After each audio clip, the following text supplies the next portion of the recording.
السلام علیکم، welcome to کے ڈی پوڈ کاسٹ۔ آج میں آپ کو بتاؤں گا ورلڈ فیمس سٹی کراچی کے بارے میں۔ پیرس آف ایسٹ سے لے کر بوری بند لاشوں تک کا سفر۔ جب پاکستان بنا 1947 میں تو کراچی کو سندھ سے علیحدہ کر دیا گیا اور پاکستان کا کیپٹل بنا دیا گیا۔ یہ وہ وقت تھا جب کراچی کا عروج چل رہا تھا۔ یہ ٹاپ لیول کا سٹی تھا، باہر سے لوگ یہاں پہ ویکیشن گزارنے کے لیے آتے تھے۔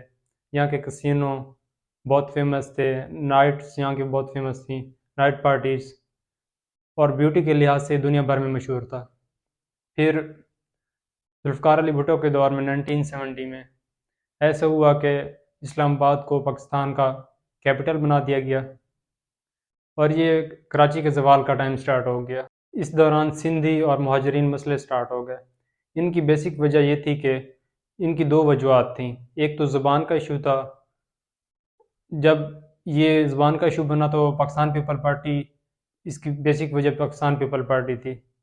وہ ایشو یہ تھا کہ پاکستان پیپل پارٹی نے ایک بل پاس کروا لیا، سندھی لینگویج بل، جس کی وجہ سے مہاجرین کو غصہ آیا، ان کے درمیان ایک کھلبلی مچ گئی، تو اس وجہ سے دنگے فساد ہونا شروع ہو گئے۔ دوسرا تھا کوٹا سسٹم۔ سندھ کا 16% کوٹا تھا، جس میں سے 60% انہوں نے سلیکٹ کر لیا دیہی آبادی کے لیے اور 40% رورل ایریا کے لیے۔ تو یہ بیسیکلی وجہ تھی کہ وہ کہتے تھے کہ ہمارے بیسک رائٹس یہ لوگ ہم سے چھین رہے ہیں۔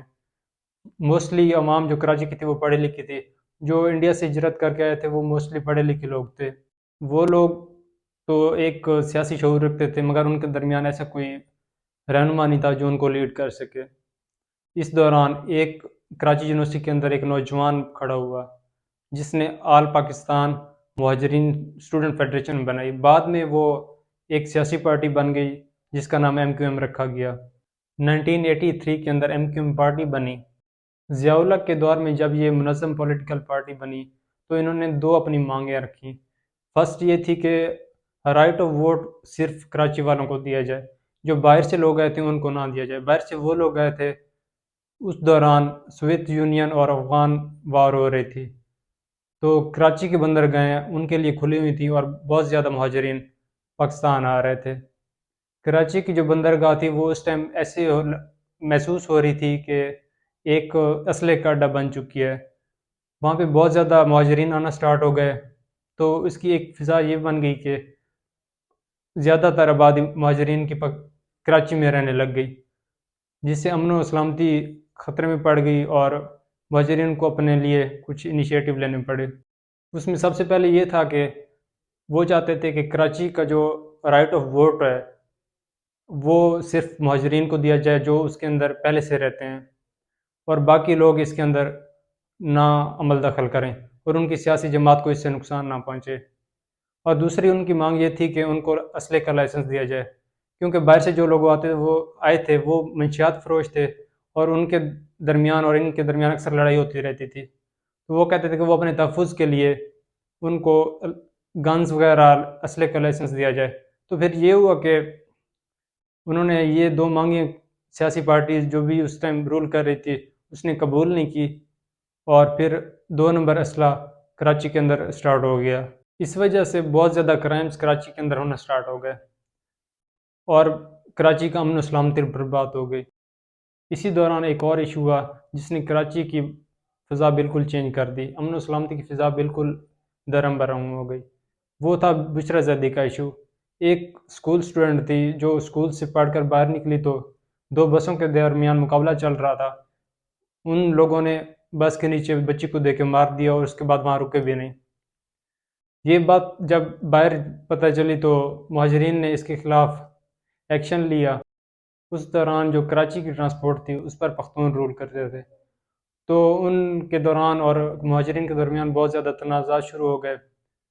تب اتنی فضا برباد ہوئی کہ اسٹوڈنٹس جو تھے انہوں نے بائیک آؤٹ کر دیا اسکولوں اور کالجوں کا۔ یہ وہ وقت تھا کہ پختونوں اور مہاجرین کے درمیان ایک میجر کنفلکٹ بن گیا اور ان کے درمیان بہت زیادہ کشیدگی بڑھ گئی، اور اسی وقت ایم کیو ایم کو ایک پولیٹکس میں آنے کا باقاعدہ طور پر موقع ملا۔ وہ ایک اسٹرانگ طریقے سے پولیٹکس کے اندر آ گئی اور کراچی پر رول کرنے لگی، اور تمام مہاجرین کو ان کو سپورٹ ملی۔ یہ وہ وقت تھا کہ جب مہاجرین کے درمیان بہت زیادہ بانڈنگ ہو گئی اور انہوں نے سب نے مل کر پختونوں پر حملہ کرنا شروع کر دیا. ان کی ٹیریٹریز جو بھی تھیں وہاں جاتے ان پر حملہ کرتے، ان کے ساتھ ظلم و زیادتی کرتے. تو یہ ایک میجر ایشو بن گیا. پھر 1992 میں نواز شریف کا دور آیا تو انہوں نے کلین اپ آپریشن سٹارٹ کیا. اس کی بنک الطاف حسین کو پڑی.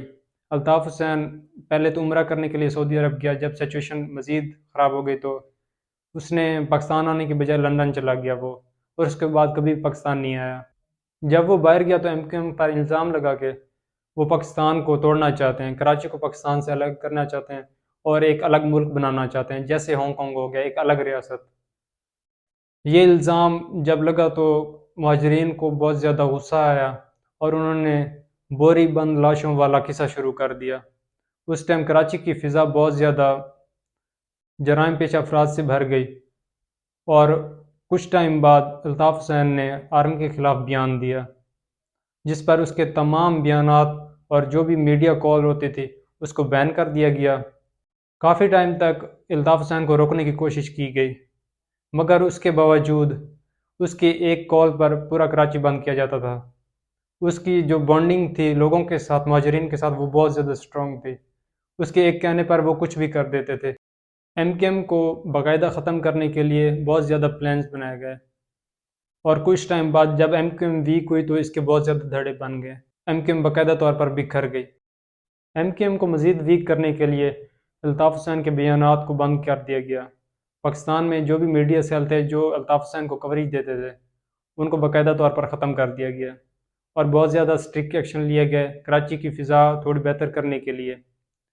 پھر یہ ہوا کہ جب ایم کیو ایم باقاعدہ طور پر ویک ہو گئی تو پاکستان پیپل پارٹی نے انٹری کی کراچی کے اندر، جو پہلے بھی وفاق میں تھی اور اس کا اثر و رسوخ تھا کراچی کے اندر. اس نے اس کے بعد سے آج تک کراچی پر رول کیا، لیکن اتنا سنسیئر ہو کہ اس کے بارے میں نہیں سوچا، جس کی وجہ سے ابھی بھی نظام تھوڑا درم برہم ہے کراچی کا. بہت سے پولیٹیکل پرسنز اور ایجوکیٹڈ لوگوں کے اکارڈنگ کراچی کی اصل بدحالی کی وجہ اس کو آن کسی نے نہیں کیا. جو بھی پولیٹیکل پارٹی آئی اس نے اپنے مفاد کے لیے اس کو یوز کیا، اپنی بانڈنگ سٹرونگ کرنے کے لیے، خود کو سٹرونگ کرنے کے لیے فائدے اٹھاتے رہی کراچی سے، مگر اس کو سنسیئر ہو کے کسی نے نہیں چلانے کی کوشش کی، جس کی وجہ سے دن بدن کراچی کی سچویشن بد سے بدتر ہوتی گئی. اور اصل وجہ اس کی میرے خیال میں یہی ہے. آپ لوگوں کے اکارڈنگ کراچی کی بدحالی کی اصل وجہ کیا ہے؟ آپ اپنی رائے کمنٹ سیکشن میں دے سکتے ہیں. ہوپ سو آج کی ویڈیو میں آپ کو بہت کچھ کلیئر ہو گیا ہوگا کہ اصل مسئلے مسائل کراچی کے کیا ہیں. اگر آپ کو میری ویڈیو پسند آئی ہو تو آپ ضرور لائک کیجیے گا. Thank you. اللہ حافظ.